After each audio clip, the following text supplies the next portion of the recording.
This is a structure of nephron. ठीक है, इस नेफ्रॉन में कहीं से तो डर्टी ब्लड आएगा, इम्प्योर ब्लड आएगा, और वापस जितना प्यूरिफिकेशन हो सकता है, प्यूरिफाई होने के बाद वो वापस बॉडी में चला जाएगा। तो स्टार्ट करते हैं इम्प्योर ब्लड के आने से। इस वाले ट्यूब से आपका इम्प्योर ब्लड आता है कहाँ पे? ये कंप्लीट नेफ्रॉन के स्ट्रक्चर के स्टार्टिंग पॉइंट। ठीक है, मतलब कि नेफ्रॉन में यहाँ से आपका इम्प्योर ब्लड जिसमें वेस्ट है वो सारे यहाँ पे आते हैं। यूरिया वगैरह हमें हमारे बॉडी में नहीं चाहिए, तो वो सारी चीज़ें, सॉल्ट्स, कुछ सॉल्ट्स भी हैं जो इन द फॉर्म ऑफ यूरिन हम निकाल देते हैं, तो वो सारे along with good salts, along with amino acids, glucose, ये सारी चीज़ें एक साथ रहती है। तो अभी हमें अच्छे वाले चीज़ों को अलग करना है। तो यहाँ से घुसने के बाद ये आ जाता है इस वाले सेक्शन में, जिसको हम लोग ग्लोमेरुलस बोलते हैं। क्या बोलते हैं? ग्लोमेरुलस। और ये ग्लोमेरुलस एक कप शेप्ड स्ट्रक्चर में के ऊपर होता है, और ये कप शेप्ड स्ट्रक्चर को हम लोग बोमेन्स कैप्सूल बोलते हैं। क्या बोलते हैं? Bowman's capsule. ठीक है, अब यहाँ पे जो ब्लड आया है, ये blood by the process of osmosis यहाँ से यहाँ ट्रांसफर हो जाएगा, और यहाँ पे सॉल्ट्स वगैरह, एमाइनो एसिड्स, फिर यूरिया, सारी चीज़ों का यहाँ पे जमा हो जाएगा। सभी चीज़ें यहाँ पे जमा हो जाएंगी, फिल्टर हो जाएगा। यहाँ पे फिल्ट्रेशन का काम कर रहा है। तो ये जमा होने के बाद ये धीरे धीरे अपना ये वाला पाथ, ये कंप्लीट पाथ जो है, इसके थ्रू ये जाएगा। ठीक है, अब ये कंप्लीट पाथ के इस वाले सेक्शन को हम लोग प्रॉक्सिमल कॉन्वोल्यूटरी ट्यूबुल बोलते हैं। इस वाले सेक्शन को हम लोग हैनल्स लूप बोलते हैं, और इस वाले को डीसीटी। इसका मतलब, तो ये वाले को हम लोग डीसीटी, इसका मतलब डिस्टल कॉन्वोलेटेड ट्यूबल बोलते हैं। इस वाले सेक्शन को हैनल्स लूप बोलते हैं। अब ये वाला पार्ट आ जाता है कि यूरिनरी डक्ट में, ये मैं बाद में बताती हूँ।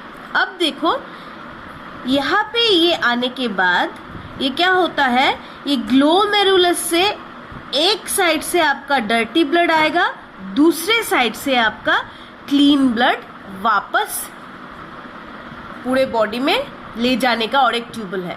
ये डर्टी ब्लड जिस ट्यूबल से आता है उसको हम लोग एफरेंट रेनल ट्यूबल बोलते हैं। क्या बोलते हैं? Efferent renal tubule. और क्लीन ब्लड जिस ट्यूब से गुजर के जाता है उसको हम लोग इफरेंट रेनल ट्यूबल बोलते हैं। क्या बोलते हैं? Efferent renal tubule. अब देखो, ये डर्टी ब्लड फिल्टर हो गया, यहाँ पे सारे सॉल्ट्स वगैरह आने लगे। अब ये सॉल्ट्स वगैरह क्या होगा, बाय द प्रोसेस ऑफ, यहाँ पे क्या होता है, सीलिया काइंड ऑफ थोड़ा स्ट्रक्चर्स होता है इसमें पूरा। ठीक है, तो ये क्या करता है, ये जो क्लीन ब्लड वाला ट्यूबल है ना, क्लीन ब्लड वाले ट्यूबल क्या करते हैं, ये गंदे वाले से अच्छे वाले चीज को एब्जॉर्ब कर लेते हैं। जैसे कि ये ट्यूब रहा, इसमें गंदा वाला अच्छा वाला सभी का मिक्सचर आ रहा है फिल्टर होके।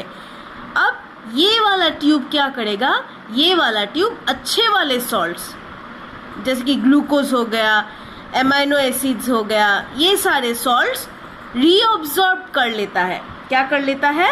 रीअब्सॉर्ब कर लेता है, इस वाले ट्यूब में आ जाता है जहाँ पे क्लीन ब्लड आने लगती है। इसका मतलब ये जो ट्यूब है इसमें पूरा क्लीन ब्लड होता है, क्योंकि इस वाले हैनल्स लूप में जो सारे मिक्स्ड कंपोजिशंस हैं उनमें से खराब वाले को यहीं पे इस वाले में ही छोड़ देता है, और अच्छे वाले को रीएब्जॉर्ब करके ये क्लीन ब्लड वाला ट्यूबल, ये एफरेंट रेनल ट्यूबल ले लेता है। लेके ये कहाँ चला जाएगा?